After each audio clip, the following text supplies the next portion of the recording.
चाहे वो 3 कानून लाए गए थे, अलग है किसान के लोगों ने, किसान नेताओं ने और पूरे देश के लोगों ने एक आंदोलन खड़ा किया और सरकार को मजबूरन उस कानून को वापस लेना पड़ा।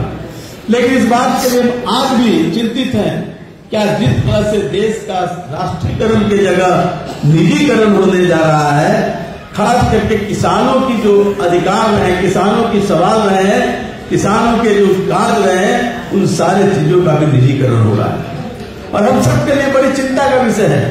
अलग सवाल है हमारे खाद का सवाल, अलग सवाल है हमारे जमीन का सवाल, सिंचाई का सवाल, हमारे जो पैदा करते हैं उसका खर्च का 50% लाभ के साथ जोड़ करके उसका दाम दिया जाए, उसका समर्थन मूल्य तय किया जाए। लेकिन इन सब के साथ साथ ये सवाल है कि किसानों की हैसियत, क्या देश की आजादी में जो हमारे पूर्वजों ने कुर्बानी किया था, चौधरी चरण सिंह जैसे लोग पूरे जिंदगी किसानों की लड़ाई लड़ते रहे। याद करिए, चौधरी चरण सिंह जब सिर्फ एक नेता के रूप में थे तो उन्होंने उत्तर प्रदेश के में जो किसानों पर जो लगता था, जो ऋण था, उस ऋण को माफ कराने के लिए अपने ही सरकार में बगावत करके और उनके ऋण को माफी कराने का काम किया गया। आज क्या स्थिति, आज देश में जो स्थिति है, कल ही रिपोर्ट आई है इंडियन मिलिट्री फंड का, इस देश में भारतवर्ष में 2305 लाख करोड़ रुपया कर्ज हम लोग लिए हुए, यानी हर व्यक्ति 140 करोड़ जो आबादी है, हर व्यक्ति 1,60,000 रुपये के कर्जदार है। ये तो आम लोगों की बात है। किसान, ठीक है, हमारे साथी चंपा के कह रहे थे गन्ना की खेती का सवाल और कई सवाल हैं जहां किसानों के जो आज जिंदगी मैसर नहीं है, जिंदगी जीने के लिए नहीं बल्कि मरने के लिए इंतजार करता है, कोई उसके लिए बात सुनने वाला नहीं। सिर्फ राष्ट्रीय जनता दल ने जब सरकार थी, लालू यादव की सरकार थी, और लालू यादव की सरकार ने किसानों के लिए सिंचाई के सवाल को लेकर के थे और उनके मूल्य को दिया जाए, समर्थन मूल्य दिया जाए और उनको किसी तरह की सुरक्षा दिया जाए, इन सवालों पर लालू यादव की सरकार ने काम करने का काम किया था। हम किसी तुलना नहीं करना चाहते हैं, लेकिन देश की सरकार जिस तरह से हमारे अधिकारों का हनन कर रही है, अभी साथी कह रहे थे कि हमारा सबसे ज्यादा गन्ना होता है, इथेनॉल आ गया। इथेनॉल हमारे लिए अच्छा है या बुरा, ये आपको चिंता करना है, आपको इस पर समीक्षा करना है। हमारे यहाँ जो उत्पादन होता है, चाहे वो धान का हो, चाहे वो ईख का हो, उस ईख के पैदाइश का जो हमारे यहाँ आवश्यकता है, उसकी आवश्यकता भी पूरी नहीं कर पाते हैं और हमको पंजाब से, हरियाणा से हम धान मंगा करके के और उस धान को चावल बना करके हम आम किसानों को पीडीएस के माध्यम से देने का काम करते हैं। इसलिए कि हमारे किसानों को उनका समर्थन मूल्य नहीं मिल पाता है। हम खाद्य मंत्री थे, हम जानते हैं किस तरह से कई तरह की झंझावात होते थे और वो झंझावात का किसान उत्पादन करता था, लेकिन बिचौलियों के माध्यम से और जो कर्मचारी पदाधिकारियों के समन्वय, उनके समझौता के कारण हमारे किसानों को उचित नहीं मिल पाता था। वो और गांव में बिचौलियों को बाहर के जो बिचौलिया आते थे उससे बेच देने का काम करते थे और जो सरकार के पीडीएस, सरकार के जो हमारा टैक्स है, वहां तक धान पहुंच नहीं पाता था। कई तरह की चीजें हैं। आज यहाँ पर हमारा फूड प्रोसेसिंग के इंडस्ट्री नहीं है। हमारे यहाँ से चला जाता है मकई, पूरा एक इलाका है पूरा मकई का, एक इलाका है चावल का, एक इलाका है गेहूं का, एक इलाका है दलहन का, लेकिन सारा उत्पादन होता है वो चला जाता है बाहर और वही मकई पैकिंग करके स्वीट कॉर्न के नाम पर, पॉपकॉर्न के नाम पर जो आप 1200 रुपये क्विंटल मकई बेचते हैं, 1200 क्विंटल खरीद करके ले जाता है और हमको मिलता है 100 रुपये का 50 ग्राम पैकेट, जो स्वीट कॉर्न और पॉपकॉर्न 100 रुपये का 50 ग्राम। आप देखिए किसानों का कहां भयादोलन हो रहा है, कहां भयादोलन हो रहा है। सरकार की मंशा है, सरकार की जो नीति होनी चाहिए थी वो नीतियां नहीं बनी, किसान प्रस्त नीतियां नहीं बनी, पूंजीपतियों के प्रस्त हमारे यहाँ कानून बना, हमारे नीतियां बनी है। और भारत की सरकार कभी किसानों के लिए लड़ाई करने का काम नहीं किया। ईस्ट इंडिया कंपनी आई थी जिसके खिलाफ गांधी ने इसी चंपारण से लड़ाई शुरू किया था, किसानों को सवाल को लेकर करके, और वो देश की आजादी के तक वो लड़ाई चली रही। आज भी हमारा किसान बदहाल है। हम इतना ही कहना चाहेंगे आप सबसे कि आप अपने अपने जिले के, अपने अपने प्रखंड के, अपने अपने टोले में उस किसानों के बीच में जाइए। आपने सवाल उठाया है, मैंने देख रहे थे कि मंडी हाउस बाजार समिति थी हमारी, हम उस में नहीं जाना चाहते हैं कि 2005 के पहले हमारी बाजार समिति थी और किसान वहां जाता था, अपने सामान को बेचता था। आज वो स्थिति बदली है, लेकिन आज भी हमारी सरकार है। उस सरकार में हमारे नेता तेजस्वी यादव उप मुख्यमंत्री है।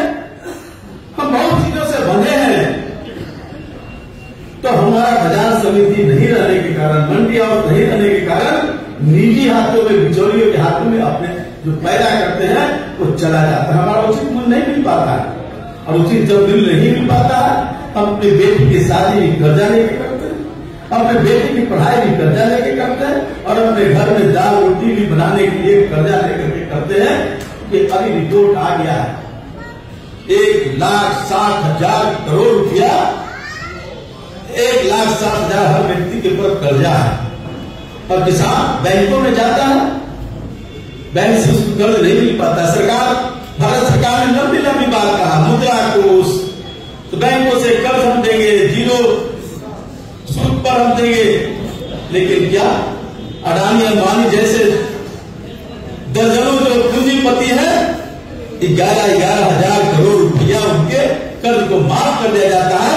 लेकिन हमारे किसान जब अगर 100 रुपया, 500 रुपया, 1,000 रुपया, 2,000 रुपया, 5,000, 10,000 रुपया जो कर्ज लेते हैं, उस कर्ज को सूद से जुड़ते जुड़ते हजारों की संख्या में हो जाता है, और वो किसानों को अपनी जमीन बेच देना पड़ता है, और फिर वो मजदूर बन जाता है, और फिर पलायन करके कभी मुंबई और कभी पंजाब और साउथ इंडिया में जाकर के मजदूरी करने का काम करता है।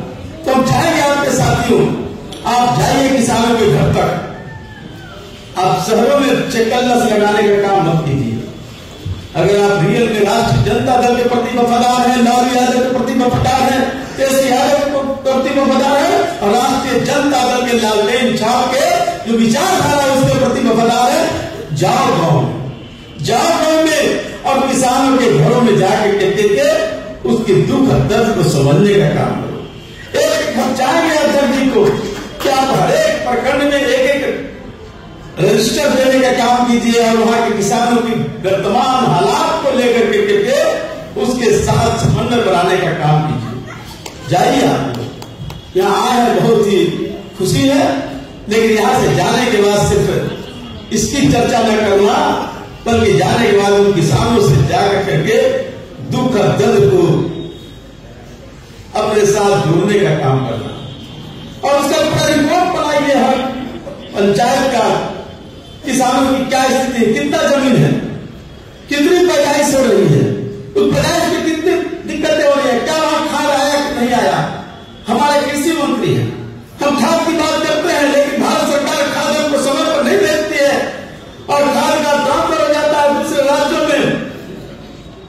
लेकिन कहा जाता है कि हम भारत, बिहार में तो सबसे ज्यादा खाद दिया, एक खाद नहीं मिल पाता है। कहा गया परिवार की जैविक खाद बनाएंगे, जैविक खादों से हम आत्मनिर्भर करने का काम करेंगे, लेकिन कितना होगा। ये सारे सवाल है साथियों, और जब आप एक जगह इकट्ठा करेंगे उन समस्याओं को इकट्ठा कर करके एक समावेश कर करके और एक लंबी लड़ाई की बुनियाद खड़ी होगी।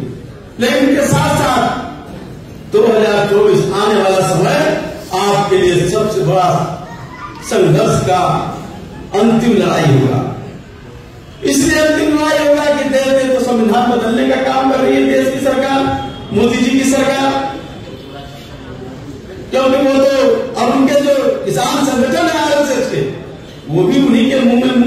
हैं, किसान की बात नहीं करते हैं, लंबे लंबे भाषण दिए जाते हैं, लेकिन किसानों की समस्याओं पर चर्चा वो नहीं करते हैं। तो इसलिए 2024 हमारे लिए महत्वपूर्ण है और किसानों के बीच में जाइए, लोगों को बताने का एहसास कराने का काम कीजिए। समय कम है, चलो देश को बदलने की काम करो। देश में जो लोग शासन कर रहे हैं, जो हमारा शोषण किया, हमारे पूर्वज, किसान आप हत्या कर रहे हैं, यूनिवर्सिटी में छात्र हत्या कर, आम हत्या कर रहे हैं, नौजवान सड़कों पर आम हत्या कर रहा है, उसका खोज खबर कौन लेगा? राष्ट्रीय जनता दल आप जैसे सिपाही जो लालू जी के खून आपके रगों में दौड़ रहा है, तो लालू जी की तरफ और चौधरी चरण सिंह ने जिसकी लड़ाई लड़ने का काम किया था, आपको एक काम कल बताता हूं। 1979 में देश के उप प्रधानमंत्री थे चौधरी चरण सिंह, वो भेद बदल करके गए एक थाने में, अपने मेरठ के थाने में, और उन्होंने कहा कि मेरी भैंस चोरी हो गई है। थानेदार ने कहा जब कल आना, मेरे पास समय नहीं है। तब तक दूसरा दरोगा आया और कहा कि दरोगा साहब बुला रहे थे। फिर क्या क्या है, 30-35 रुपया दे दो, तुम्हारा सलाह लिख लेंगे। ठीक है, लिख दीजिए। चौधरी चरण सिंह का सलाह लिखाइए। जब कहा गया कि तुम अंगूठा लगाओगे कि क्या करोगे, कलम दीजिए, हम दस्तखत कर देते हैं इस सलाह पर।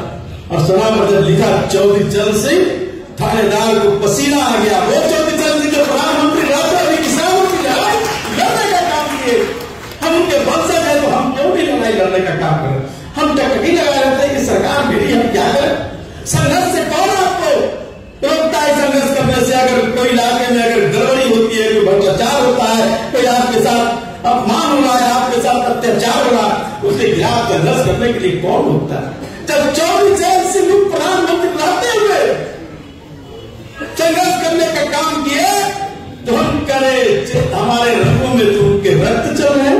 हम चौधरी चरण सिंह की श्रद्धांजलि देने के लिए बैठे हैं, उनको नमन करने के लिए, तो पूछ रहा है कि उनकी श्रद्धांजलि नहीं होगी। उन्हीं के रास्ते पर चल करके जनता की इच्छाओं की लड़ाई हम लड़ने का काम करेंगे, तो सच्चे अर्थों में नैतिकता के रूप में हमको अधिकार होगा कि हम चौधरी चरण सिंह के नाम लेने का काम करते हैं। इसलिए चलिए, अब गांव में किसानों की लड़ाई हर लोग लड़िए। चंदन जी ने अध्यक्ष बने हैं, संगठन को खड़ा कर रहे हैं, प्रयास कर रहे हैं, अच्छा प्रयास कर रहे हैं, हम इनको आभार व्यक्त करते हैं। लेकिन आप सबके सहयोग के बिना चंदन जी कुछ नहीं कर पाएंगे। आप सबके सहयोग के बिना तेजस्वी जी, हमारे नेता लालू यादव कुछ नहीं कर पाएंगे, क्योंकि ऐसी लड़ाई आपको लड़नी है। और लड़ाई लड़ने के लिए आप सबको सड़क पर जाना और दुखों किसानों के घरों में जाकर के उनके दुख दर्द को बांटना होगा। यही सच्ची श्रद्धांजलि होगी चौधरी चरण सिंह के प्रति। इन्हीं सवालों के साथ मैं अपनी बात करते हुए जय किसान, जय राष्ट्रीय जनता।